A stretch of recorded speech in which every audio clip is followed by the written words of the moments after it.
Shalom. Brakata Yahweh, Brakata Yahweh Shai, Brakata Yahweh, Brakata Yahweh Shai, Brakata Yahweh, Brakata Yahweh Shai. Call on your lie, Yahweh Bashim Yahweh Shai, Ba'ashem, Rachah, Kodash. Double honors to the apostles and elders of Great Millstone. Peace, blessings, and salutations to all for the elect. It's Brother Xaria with the Pittsburgh UMS camp. Coming at you with another lesson through the spirit and power behind Bashim Yahweh Shai, Ba'ashem, Rachah, Kodash. Lord willing, this lesson is edifying. All right, and you see on the screen here, mission accomplished, which is a screenshot from Vocab Malone lesson he did. He's smiling. Look at this devil. He's standing behind Deacon Hakah and the other guy, and he's smiling. All right, he's happy. Okay, why? Because these guys have now begun to teach the same thing in some regard that Vocab teaches, which Vocab is an advocate, okay, for all nations that exist on the planet being able to be saved, which is not true.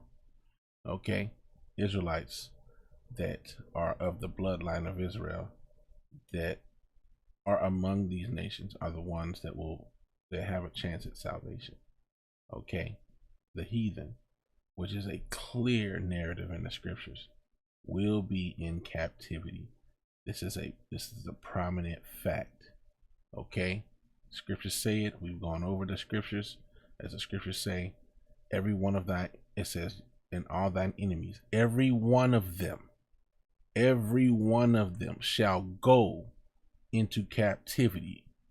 Just in case there was any ambiguousness, or I don't know what the right word to use is, just in case there was any shred of doubt, the scriptures say, all thine adversaries, every one of them shall go into captivity.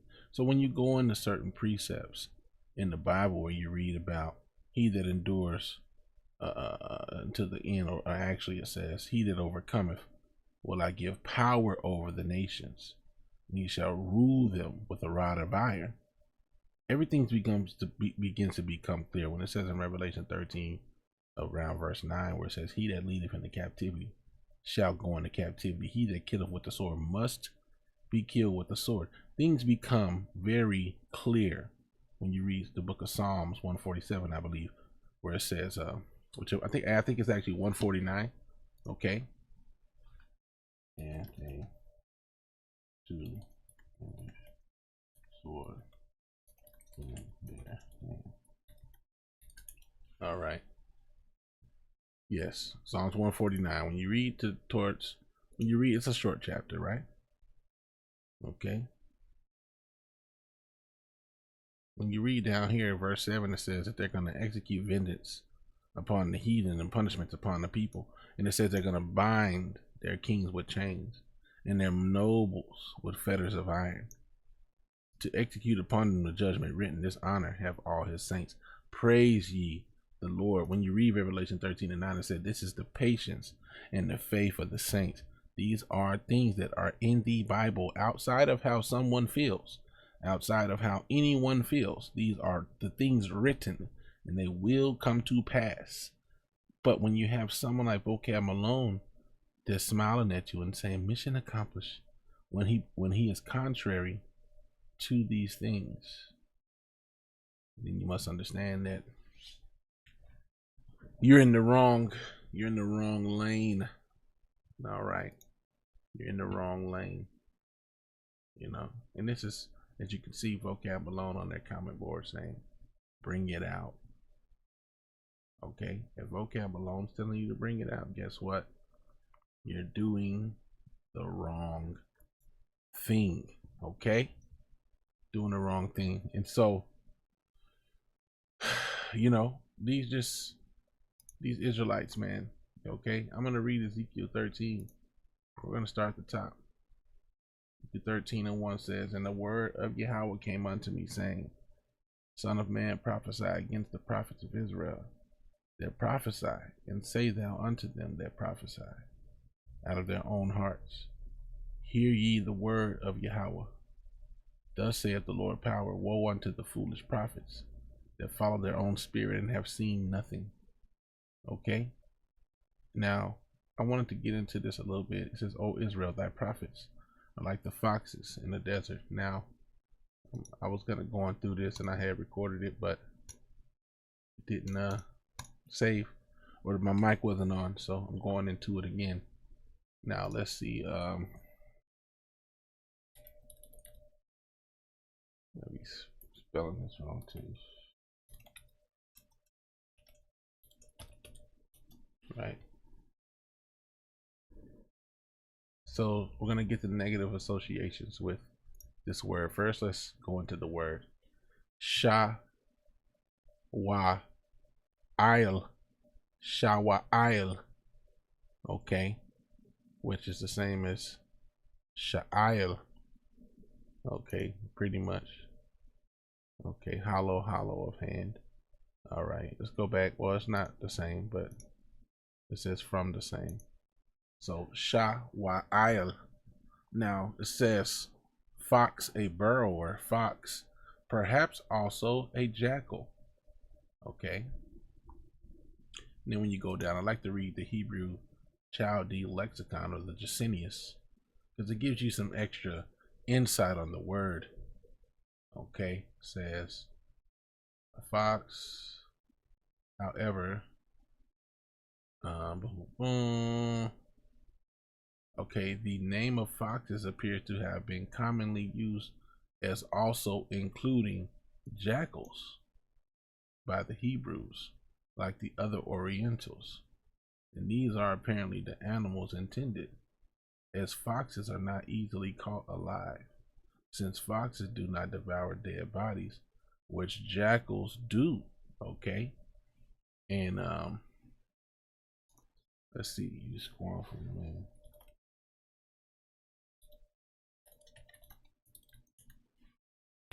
I do, there's another one too, right? It says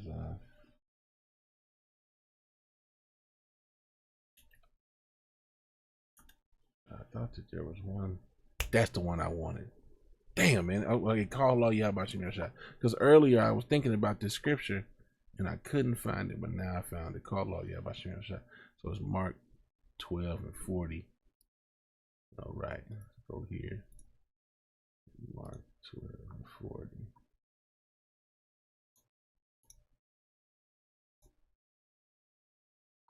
All right.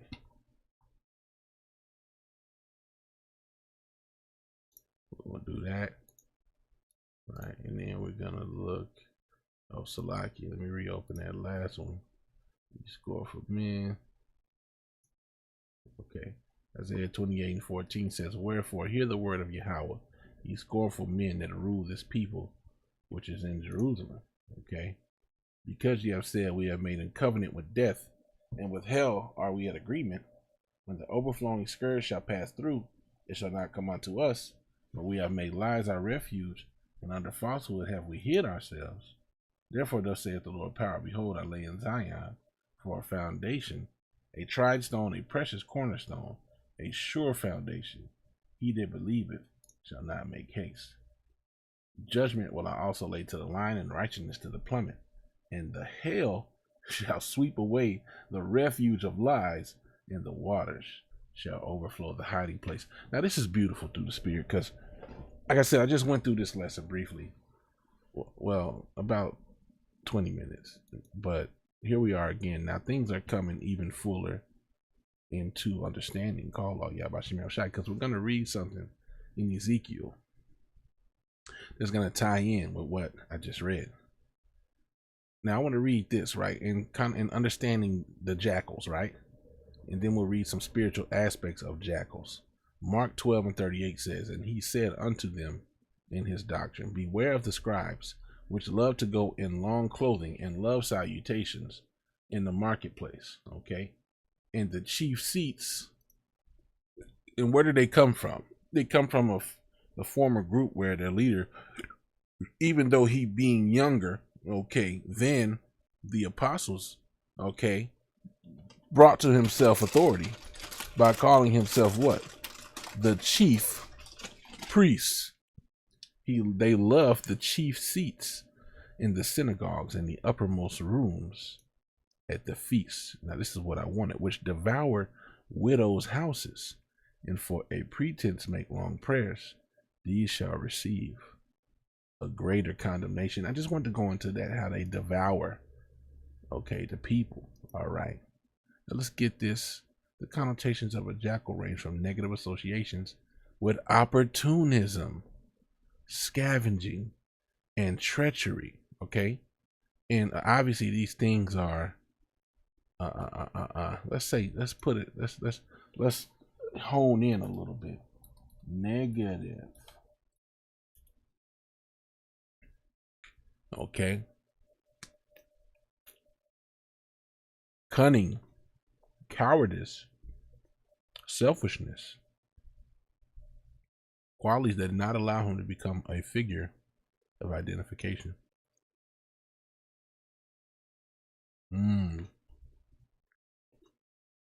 If someone is called a jackal, they are being accused of being violent and predatory.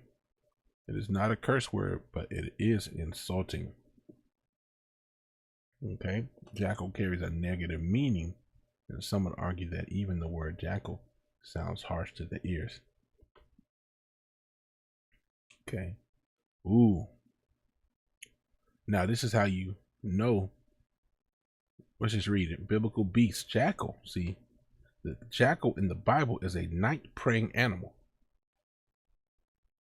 Okay, and it says it's about the wicked, that they do things, and they say, "Who seeth me?" Okay. The jackal in the Bible is a night preying animal known for preying on the weak, and represents cunning, duplicity, and selfishness. Okay. Deceit, manipulation, or opportunistic behavior. Okay. And anyway, so let's go into Ezekiel, right? And there's a lot on this.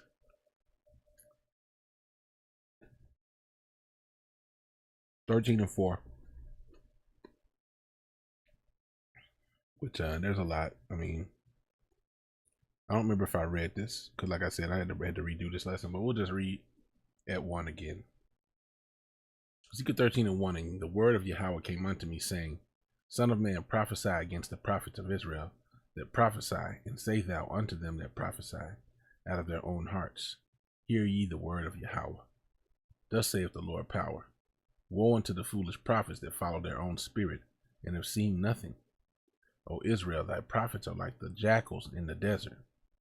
Okay, they devour the people. They devour widows' houses. Okay. Ye have not gone up into the gaps, neither made up the hedge for the house of Israel, to stand in the day of the Lord, in the battle in the day of the Lord. Okay, and this hedge, the word for hedge goes into the word wall. Okay. You have not gone up into the gaps, which talks about the breaches. It talks about breaches. All right, and it talks about a wall here, right? So the Lord is going to continue to give you a figurative or a parable, not parable, a similitude of the type of wall that is being built by these people. Okay, there is a wall being built, but it's not properly being made. Okay, and like I said, I don't really want to go into it too deep. I'll just prove what I said. Fence or wall is this word, which is gadar, okay, for the word hedge.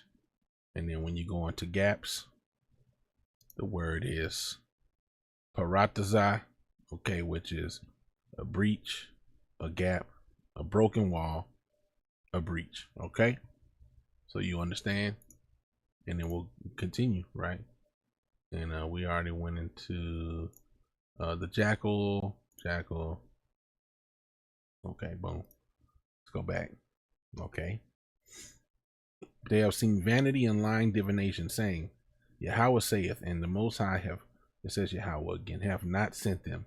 And they have made others to hope that they would confirm the word. Okay, so you got a lot of these camps out here that are leading their flock astray. All right, and their flock is hoping that what they're saying is true. Okay. Have ye not seen a vain vision? And have ye not spoken a lying divination? Whereas ye say, Yahweh saith it, albeit I have not spoken, or I have not spoken, question mark, Salaki. Therefore thus saith the Lord power, because ye have spoken vanity and seen lies, therefore behold, I am against you, saith the Lord power. Now I'm reading down, okay, to the point I want to get to, which is verse 10. And mine hand shall be upon the prophets that see vanity and that divine lies. They shall not be, you zoom this in, they shall not be in the assembly of my people, neither shall they be written in the writing of the house of Israel.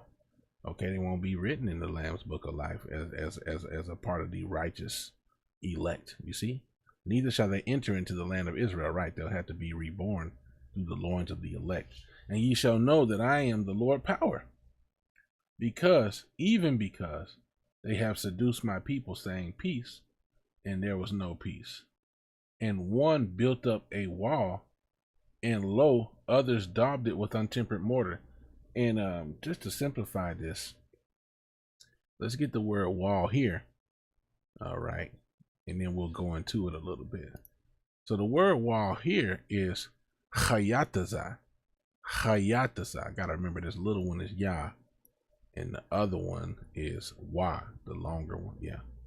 The Assyrian kind of throws me off. But anyway, chayataza. Okay. Which here it says a party wall, a thin wall. Okay.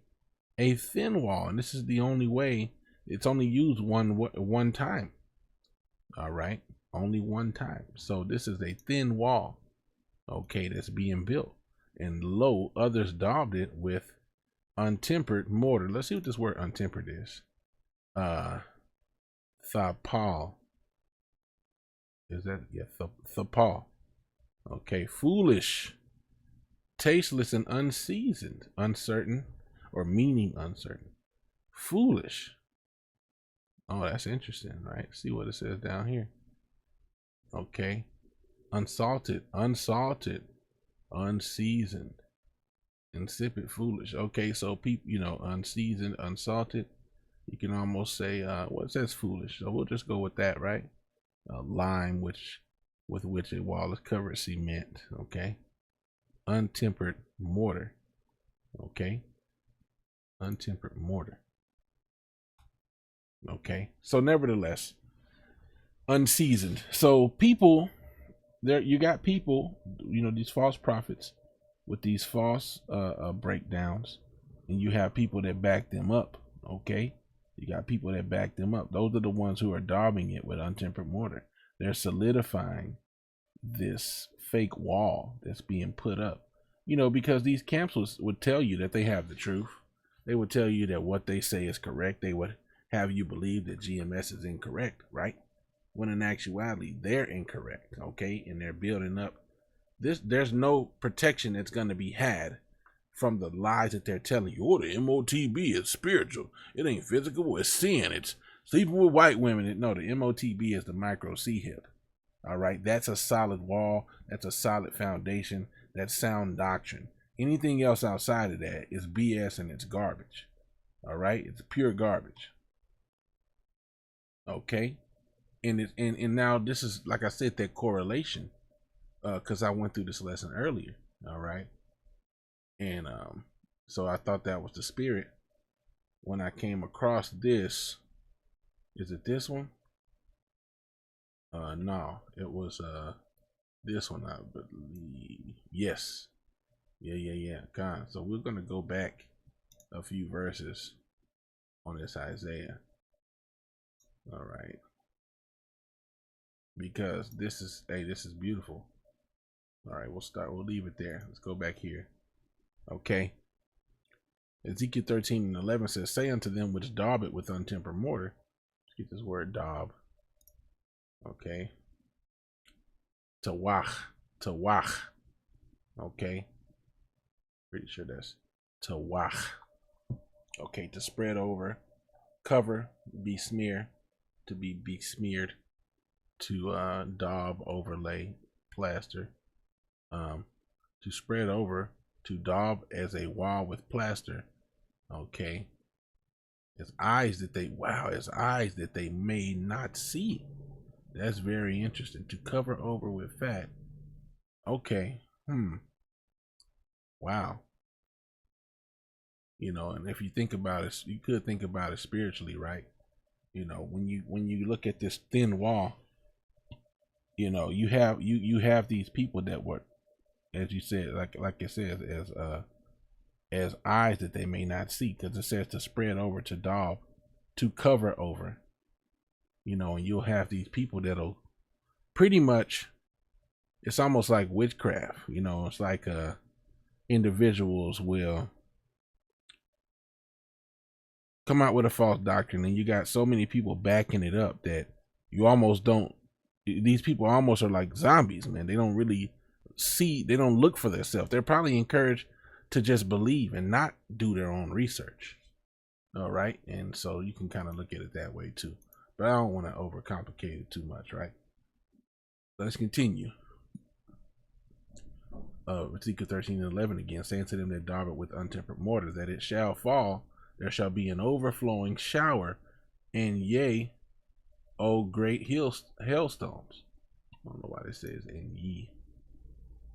A thaw. And you. Okay, you. And ye, O great hailstones, shall fall, and a stormy wind shall rend it. Okay. Lo, when the wall is fallen, shall it not be said unto you, where is the daubing, wherewith ye have daubed it? Yeah, I thought y'all said this was the truth. Therefore, thus saith the Lord power, I will even rend it with a stormy wind in my fury, and there shall be an overflowing shower in mine anger, and great hailstones in my fury, to consume it. Okay. So will I break down the wall that ye have daubed with untempered mortar, and bring it down to the ground, so that the foundation thereof shall be discovered. Yeah, it'll be shown that the foundation was not Yahushai. And it shall fall, and ye shall be consumed in the midst thereof, and ye shall know that I am Yahweh. Now let's read this Isaiah 28. All right, it says, wherefore hear the word of Yahweh, ye scornful men that rule this people which is in Jerusalem. Because ye have said, we have made a covenant with death, and with hell are we at agreement. When the overflowing scourge shall pass through, it shall not come unto us. For we have made lies our refuge, and under falsehood have hid ourselves. Therefore thus saith the Lord power, behold, I lay in Zion for a foundation, a tried stone, a precious cornerstone, and a sure foundation. He that believeth shall not make haste. Right, okay? If you believe, you don't have to make deals with Esau in order to get, to be saved, or how can I put this? In order to be supported. Okay, the scriptures say, my servant shall eat. But we also will have to be abased and have to be abound. We also will have moments where we will be lacking, and we still have to keep the faith regardless. All right. So you don't have to go make a covenant with Esau or make a covenant with death, and be in agreement with hell. All right. Which is this wicked place of America, Babylon the Great, just to feel like that you're taken care of. But you got a lot of these camps that have sold out. All right. And I just say, man, when we look at, like I said, ICPK, and now what Genesis is doing, we're seeing that Esau's appearingly to have his hand on these situations. Because why else would these similar situations be happen where there's now this apparent mercy for the Gentiles, the Gentiles of the other nations? All right. Isaiah 28:17, judgment also would I lay to the line, and righteousness to the plummet, and the hell shall sweep away the refuge of lies. You see, refuge of lies.